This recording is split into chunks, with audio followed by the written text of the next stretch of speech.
जब मैंने अनशन किया था तो निशंक जी ने धारी देवी को यथावत बनाए रखने के आश्वासन के साथ मेरा अनशन तोड़वाया था। उसके बाद में भी धारी देवी को बचाए रखने का कोई उपक्रम नहीं हुआ और अभी कुछ दिनों से धारी देवी के आसपास काम शुरू हो गया। तब अडवाणी जी, सुषमा जी सब इस विषय को लेकर के चिंतित हुए, क्योंकि हमने गंगा को अविरल और निर्बाध बनाने का जो प्रस्ताव पारित किया है, संकल्प पारित किया है, उसके पीछे यह भी मनोभाव है कि आस्था और विकास का मेल करके चलना होगा।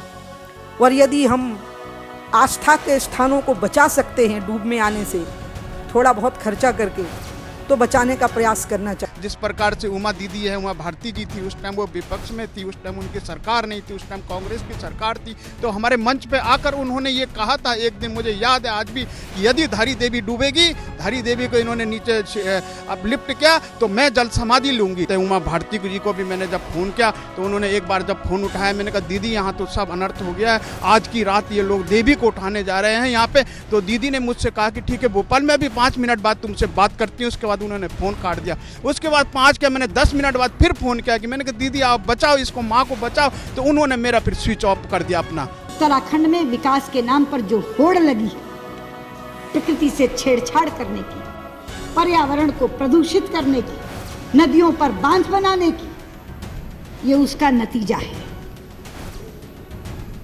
हम किसके लिए विकास कर रहे हैं?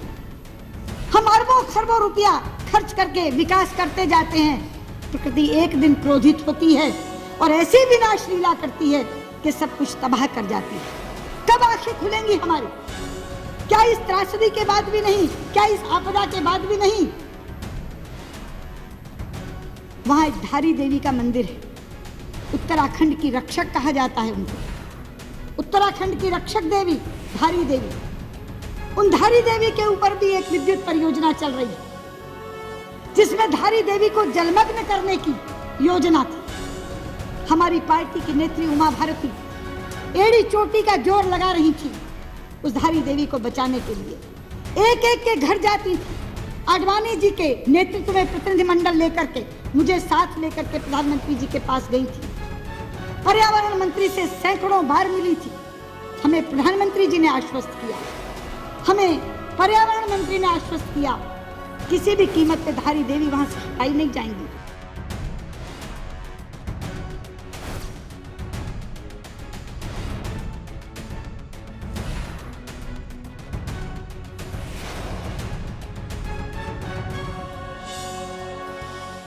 जून 2013 की शाम मां धारी देवी की प्रतिमा को अपलिफ्ट किया गया था और कहते हैं कि मां धारी देवी की प्रतिमा को उनके मूल स्थान से हटाकर दूसरी जगह शिफ्ट करना ही 6 जून 2013 को केदारनाथ में आई आपदा का कारण था। लेकिन इससे लेकर कई तरह की बातें सामने आती है। कोई प्राकृतिक आपदा कहता है तो कोई मां धारी देवी का प्रकोप कहता है। इससे लेकर आज का उत्तराखंड में हम बात करने वाले हैं और इसीलिए करेंगे क्योंकि बार बार कई पर्यावरणवेद, कई संत और कई नेताओं का ये मानना है कि उत्तराखंड में अगर प्रकृति से और आस्था से छेड़छाड़ ना रोकी गई तो आपदाएं बार बार आती रहेंगी। नमस्कार, आप देख रहे हैं आज का उत्तराखंड और मैं हूं आपके साथ सरिता तिवारी। धारी देवी मंदिर के पुजारी जी बताते हैं कि साल 2013 में उत्तराखंड के श्रीनगर में अलकनंदा में धारी देवी गांव के पास स्थित मां धारी देवी की प्रतिमा को जल विद्युत परियोजना के चलते अपलिफ्ट किया गया था। तब मां खुद वहां पर प्रकट हो गई थी। मां धारी देवी को उनके मूल स्थान से न हटाया जाए, इससे लेकर वहां के कई स्थानीय लोगों ने धरना प्रदर्शन भी किया था, लंबा संघर्ष किया था, धर्म संसद में तक इस मामले को उठाया था। और वहां पे एक बांध बनाया और जिस दिन उस धारी देवी के मंदिर को डुबोया गया, तोड़ा गया था, उसी दिन उस उत्तराखंड के अंदर उसी रात को एक बहुत बड़ी आपदा उस प्रदेश के अंदर आ गई थी। उसी रात को मैं इस धर्म संसद के माध्यम से माननीय अध्यक्ष जी से निवेदन करना चाहूंगा कि जिस प्रकार से राम मंदिर को बनाएंगे उसी प्रकार से मैं एक प्रस्ताव रखने जा रहा हूं कि धारी देवी के मंदिर को भी पुनः उसी स्थान पर, मूल स्थान पर स्थापित करना चाहिए। आंदोलनकारी बताते हैं कि मध्य प्रदेश की पूर्व सीएम उमा भारती ने कहा था कि अगर वो मां धारी देवी को ना बचा पाएंगी तो वो वहां पर जलमग्न हो जाएंगी। लेकिन जब मां धारी देवी को 16 जून की रात को उठाया जा रहा था तो आंदोलनकारी उमा भारती को फोन करते रहे, लेकिन उमा भारती ने अपना फोन ही बंद कर लिया था। आंदोलनकारियों की आंखों में आंसू थे और मां को ना बचा पाने का दुख भी। हमने उन आंदोलनकारियों से बातचीत की और जाना कि जब मां धारी देवी को उठाया जा रहा था तब क्या हुआ था। कहते हैं मां धारी देवी साक्षात वहां पर प्रकट हुई थी और फिर क्या हुआ था, आइए देखिए। गोपाल जी, आप थोड़ा सा बताइए, जब इतने साल पहले आपदा आई थी, उससे पहले जब धारी देवी को अपलिफ्ट किया जा रहा था तो क्या कुछ हुआ? आप लोगों ने कब तक लड़ाई लड़ी, किस तरह से चीजें की, कहाँ कहाँ आप गए इसके लिए? देखिए, पहले शुरुआती दौर में तो धारी देवी को बचाने के लिए हमारे पास में काफ़ी लोग, सारी जनता हमारे साथ में थी पहले शुरुआती दौर में। लेकिन धीरे धीरे ये जो कंपनियां होती है, जो बाहर की जो ये जितनी भी कंपनियां यहाँ पे आई है, बांध बनाती हैं, इनके पास पैसा बहुत होता है इन लोगों, तो इन्होंने हमारे लोगों को इन्होंने मैनेज कर दिया और मैनेज करके अपने वाले ग्रुप में मिला दिया। तो लोग हमारा धीरे धीरे साथ छोड़ते चले गए। हम लोगों ने यहाँ तक कि 2 साल तक, अभी सिरकोट में उस टाइम पर हमने 2 वर्ष तक उस माँ को बचाने के लिए, जब इसका निर्माण कार्य चल रहा था, तो हम लोगों ने 2 वर्ष तक वहाँ पे बैठे रहे और हमारे मंच पर देश के कई लोग, साधु संत, महात्मा, समाज सेवी, बुद्धिजीवी, पर्यावरणविद, कई लोग वहाँ पर आए और उन लोगों ने भाषण भी दिया हमारे वहाँ पर और ये कहा कि हम तुम्हारे साथ में, हम किसी भी कीमत पे इस माँ देवी को डूबने नहीं देंगे, इसको हम किसी भी हालत में बचा के रखेंगे। जिस प्रकार से उमा दीदी है, उमा भारती जी थी, उस टाइम वो विपक्ष में थी, उस टाइम उनकी सरकार नहीं थी, उस टाइम कांग्रेस की सरकार थी, तो हमारे मंच पे आकर उन्होंने ये कहा था एक दिन, मुझे याद है आज भी, कि यदि धारी देवी डूबेगी, धारी देवी को इन्होंने नीचे अब लिफ्ट किया तो मैं जल समाधि लूंगी।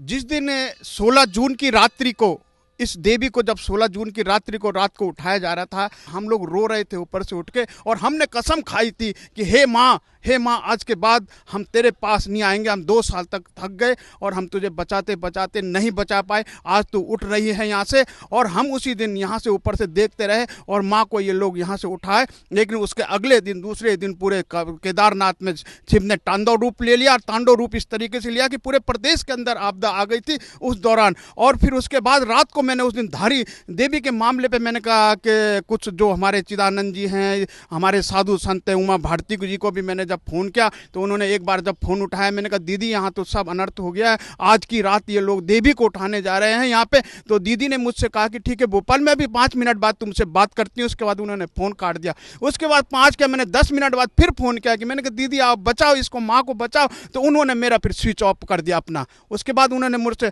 इसी प्रकार से इन लोगों ने संसद के अंदर सुषमा स्वराज दीदी ने भी इस मांग को उठाया धारी देवी को बचाने के लिए, कहा कि ये रक्षक है हमारे पहाड़ की और देवी और देश की रक्षक है। इस प्रकार के उन्होंने धारी देवी के नाम पर बहुत बड़े भाषणबाजी कर, बहुत बड़ा भाषण दिया। लेकिन वो भी जब सत्ता में आए, जब सब भाजपा की सरकार आई, तो ये मंदिर वो भी नहीं बचा पाई। वो चाहते तो इसको बचा सकते थे। तो उमा भारती मध्य प्रदेश की चीफ मिनिस्टर भी रही हैं, हिंदूवादी भी हैं, और आपसे उन्होंने वादा भी किया था, तो वादे से आखिरकार क्यों मुकर गई? देखिए, जब ये लोग राजनीतिज्ञ लोग हैं, ये समाज से भी नहीं है, ये नेता लोग हैं, ये जब इनकी सरकार नहीं थी, जब सरकार नहीं थी, कांग्रेस की सरकार थी, तो ये कांग्रेस को घेरा इन्होंने। कांग्रेस को धारी देवी के नाम पर बहुत बुरी तरीके से इन्होंने घेरा, संसद से लेकर और सड़क तक इन लोगों ने धारी देवी के लिए और मंदिरों के नाम पर और अपनी सरकार बनाई। जैसे इनकी सरकार आई, मठों के नाम पर, सनातन के नाम पर, धर्म के नाम पर इनकी सरकार आई, तो उसके बाद इन्होंने सारे मंदिर ही तोड़ने शुरू कर दिए। उसके बाद देखो ना, धारी देवी को मंदिर को ये चाहते तो बचा सकते थे, लेकिन इन लोगों ने बचाने के बजाय इधर ध्यान नहीं दिया, उल्टा इसका उद्घाटन करने आ गए लोग। वहीं मां धारी देवी मंदिर के पुजारी जी ने बताया कि वो भी मानते हैं कि मां की प्रतिमा को जब शिफ्ट किया जा रहा था तो मां प्रकट हुई थी और नाराज भी। पंडित जी, जब मां धारी देवी को अपलिफ्ट किया जा रहा था तो उस वक्त थोड़ा सा बताएं कि किस तरह से, जिस तरह से हम सुनते हैं कि वो उठ नहीं रही थी और काफी दिक्कत हो रही थी, उनको जो है काफी प्रार्थना सभी ने की, तो एग्जैक्ट मतलब उस वक्त क्या हुआ था? देखिए, उस समय ये हुआ था कि जो माता की जो प्रतिमा है वो अपने स्थान पर थी, और जब पानी आ गया था तो हम सब ने फिर ये प्रार्थना करी कि भाई माता, अब आपको जो है यहाँ से चलना ही होगा, क्योंकि अब जो है ये डूबने का समय है। क्योंकि उस समय पानी बिल्कुल अपने वेग में था। तो उससे प्रार्थना हुई। तो जैसे यहाँ पर देवी अवतरित होती है, तो देवी अवतरित होने के बाद देवी ने आदेश दिया कि 3 छोटी कन्याओं का स्पर्श ही मुझे इस जगह से निकालेगा। तो उसके बाद तब बाहर से हमने जो है अपने यहाँ पे सबसे गुहार लगाई कि कोई भी अपनी कन्याओं को दे दो, पर किसी ने कन्याएं नहीं दी। फिर उसके बाद जो है हमें मजबूरन अपने घर से जो है 1.5 साल की कन्या, 1 2.5 साल की कन्या और 1 4 साल की कन्या को हमें लेके आना पड़ा, और उतने उस उफनते पानी के बीच में उनको ले जाकर फिर जाके हमने जो है माता की प्रतिमा पे उनका स्पर्श कराया तो वो बहुत मार्मिक दृश्य हमारे लिए था, क्योंकि उसमें मेरी एक छोटी सी बेटी उस समय 1.5 साल की थी, और जब वो माता को स्पर्श कर रही थी और उसी के बाद से जो है माता का जो सिंहासन जो है वो चटका, जब तीनों कन्याओं ने उन पे हाथ लगाया तो तब माता का सिंहासन आराम से चटक गया। उसके बाद बिल्कुल बॉडी माता की जो है वो हल्की हो गई, उनकी जो प्रतिमाएं बहुत हल्की हो गई। उसके बाद जो है तब हम उसको जब बाहर लेके आ रहे थे वो फिर से भारी हो गई। जब वो अपने स्थान से उठी, जब उन्हें वहाँ से उठाया उस समय हल्की थी, लेकिन जब उन्हें और ऊपर लेके यहाँ पर इस मंदिर में स्थापित कर रहे थे तो उस समय वो बहुत ज़्यादा भारी हो गई थी। तो एक दुखी मन से जो है हमें माता को ऊपर लाना ही पड़ा। तो ये मतलब कह सकते हैं कि मतलब ये जो डैम यहाँ पे बन रहा था सिर्फ एक वही वजह थी, मतलब धारी देवी माँ को अपलिफ्ट करने के लिए, तो माँ तो कहीं ना कहीं से नाराज़ हुई हैं। जी देखो, ऐसा है कि जब डैम बनेगा तो स्वाभाविक रूप से उसने दबना ही है, मंदिर ने डूबना ही है। तो ये बिल्कुल मान सकते हैं, मैं तो जिम्मेदार यही मानता हूँ कि डैम बना तभी जाके मंदिर डूबा, नहीं तो ये मंदिर, ये सिद्धपीठ जो मंदिर है ये कभी नहीं डूब सकता था। इतना पानी ना तो पिछले विगत 100 वर्षों के जो लोग यहाँ पे जो 99-96 साल के लोग हैं उन्होंने तक इतना पानी नहीं देखा था। अगर ये डैम नहीं बनता तो पानी तो सीधा बह जाता। मुख्य कारण ये डैम ही है और ये डैम ने ही ये मंदिर डुबाया। मां को बचाने के लिए उमा भारती, सुषमा स्वराज, लालकृष्ण आडवाणी, राज्य के पूर्व मुख्यमंत्री तीनों, रमेश पोखरियाल निशंक, भुवन चंद्र खंडूरी, भगत सिंह कोश्यारी, सभी ने कोशिश की थी। ये सभी मिलकर तत्कालीन प्रधानमंत्री के पास गए थे, लेकिन ये सब मिलकर भी मां धारी देवी को नहीं बचा पाए थे। आज इस पर बात इसलिए कर रहे हैं क्योंकि कई शोध सामने आए हैं जो कि पहाड़ी क्षेत्र में अलग अलग जगह आस्था के क्षेत्र में हो रहे बड़े पैमाने पर निर्माण कार्य को ना करने की बात कह रहे हैं, क्योंकि हिमालय बहुत ही सेंसिटिव जोन है। हम आपकी एक वीडियो देख रहे थे हमारे ही इंडिया टुडे ग्रुप में की कॉन्क्लेव की, तो उसमें आप बद्रीनाथ के मास्टर प्लान को लेकर कुछ बातचीत चल रही थी, तो आप उसका विरोध ही कर रहे थे और त्रिवेंद्र रावत भी वहां पर मौजूद थे। तो वो किस्सा थोड़ा सा बताना चाहेंगे, क्या हुआ था? हाँ, ये हुआ कि बात में निकला। उन्होंने कहा डेवलपमेंटल प्रोजेक्ट्स और इसका हिमालय की सेंसिटिविटी को लेकर बातचीत हो रही थी। मैंने कहा फॉर एग्जांपल बद्रीनाथ जो मास्टर प्लान प्रोजेक्ट जब कंसीव हो रहा था, ये त्रिवेंद्र रावत जी के ज़माने में, मेरे को किसी ने बताया कि त्रिवेंद्र रावत इस बात में अड़ गए थे कि इतना ज़्यादा वहाँ इतना खुदाई मत करो, इतना ज़्यादा उस टेरेन से डिस्टर्ब नहीं करना चाहिए, हिमालय बहुत सेंसिटिव इलाका है। तो वहाँ पे ये बात आई तो वो सामने बैठे थे। मैंने कहा मैंने तो सुना, हो सकता है मैं गलत भी हूँ। तो उन्होंने इस बात को एडमिट किया कि मैंने वास्तव में बोला था कि इतना नहीं होना चाहिए। हालांकि आज आप जाओगे तो बद्रीनाथ और केदारनाथ में जिस तरह के मतलब अब मेरी समझ ही है तो इतनी कम है कि मैं उसमें बड़ा अनिष्ट का संकेत देख रहा हूँ फ्यूचर के लिए, भविष्य के लिए। जिस लेवल पे खुदाई कर दी जा रही है, जिस डिस्टर्बेंस किया जा रहा है, टेरेन को जिस डिस्टर्ब किया जा रहा है, ये नहीं होना चाहिए, चाहे कोई भी सरकार हो, चाहे भाजपा हो, चाहे कांग्रेस हो। आप मेरे पीछे देख रहे हैं, ये पूरा चोराबाड़ी ग्लेशियर है और इसकी जो नींव है इस पे ही क्रेशर प्लांट सरकार द्वारा लगवाया गया है। इसकी नींव को खोदा जा रहा है। ये भविष्य के लिए, पूरा केदारपुरी के लिए खतरा है। आप देखिए जो नेचुरल प्रोटेक्शन वाल है चोरवाड़ी ताल ग्लेशियर की, उसको उसका खनन किया जा रहा है, उसकी जड़ खोदी जा रही है।